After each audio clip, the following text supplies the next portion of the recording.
کۆبوونەوەی خاوەنکارەکان و نمایشکردنی زۆرێک لە بەرهەم و کاڵا و بابەت و کاری دەستی و خواردن و زۆر بابەتی دیکە بۆ هەوێنی کردنەوەی فێستیڤاڵێکی نێودەوڵەتی لە نێوان خاوەنکارەکانی عێراق و ئێران. ئەمەش بۆ زیاتر ناساندن و دەرخستنی کارەکانیانە بە هاوڵاتیان و دەستکەوتنی داهاتە لە ڕێگەیەوە.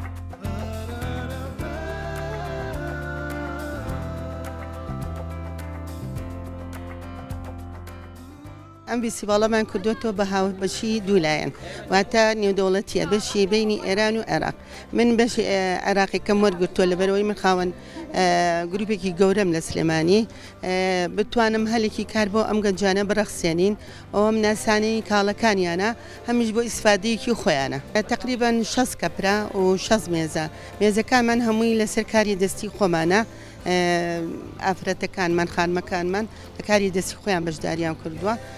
ئەمانەی تریشیان کەوا ئێمە ئەمێنێتەوانەی عێراقیەکە بە خواردنی کوردەواریە و ئیساوەکەەوە جلی کوردیە و ئێتر براندەکانەوە وەکو برنجی شمالە و چەقۆی زنجان و ئەمانە هەمویان لەگەڵ ئێمە بەشداریان کردووە.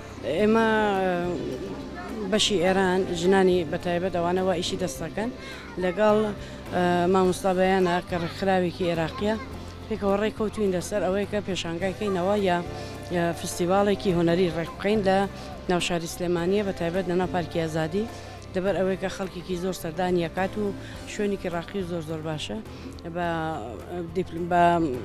بەینەوە با بیرێکی باشەوە کردمانەوە لەبەر ئەوەی کە بتوانین هەم ئیشی دەستی خۆمان بناسێنین بە خەڵکی سلێمانیە، هەروە خەڵکی ئێمەش لەگەڵ ئەوانەی کە ئیشی دەستیەکەن لێرە پێکەوە ئاشنا بن و تەعاملێکن بەیەکەوە.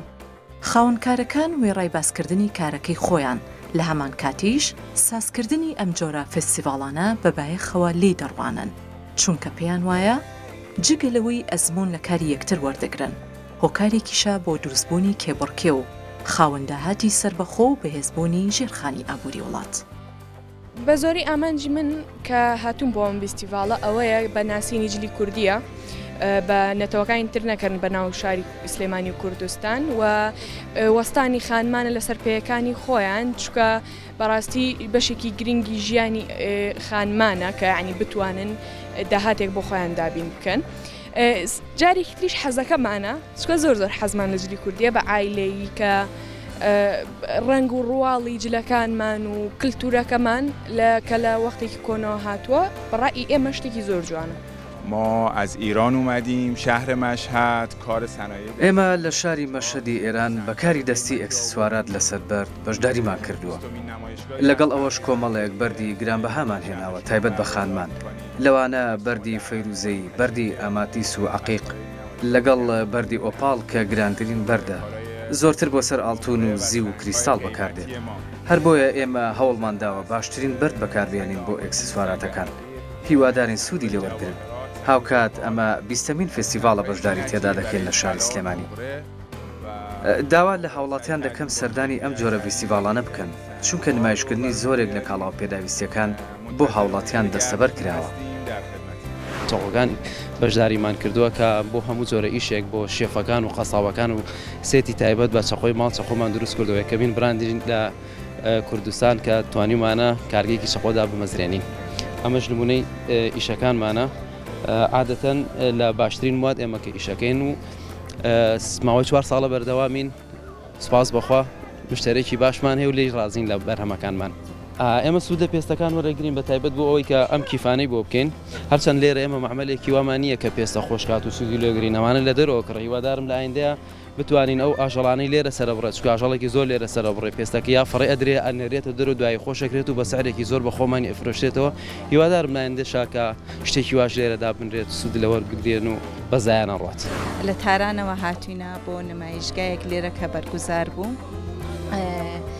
زعفرانەکەمان ئێمە کە بۆ خۆمان دەیچێنین بەرداشتی دەکەین، بەستەبەندی و کولەن هەموو کارەکانی بۆ خۆمان دەیکەین لە کەرەج.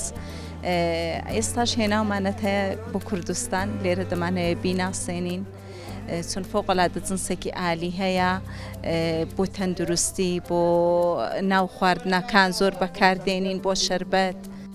بەشداربوون لە فێستیڤاڵەکان و نمایشکردنی بابەت و بەرهەمەکانت بۆ هاوڵاتیان بە شێوەیەکی سەرنجڕاکێش و ڕازگۆیانە وات لێ دەکات زیاتر متمانەی خۆت بەدەست بێنیت لە کۆمەڵگەدا و خاوەنکار و داهاتی خۆت بیت.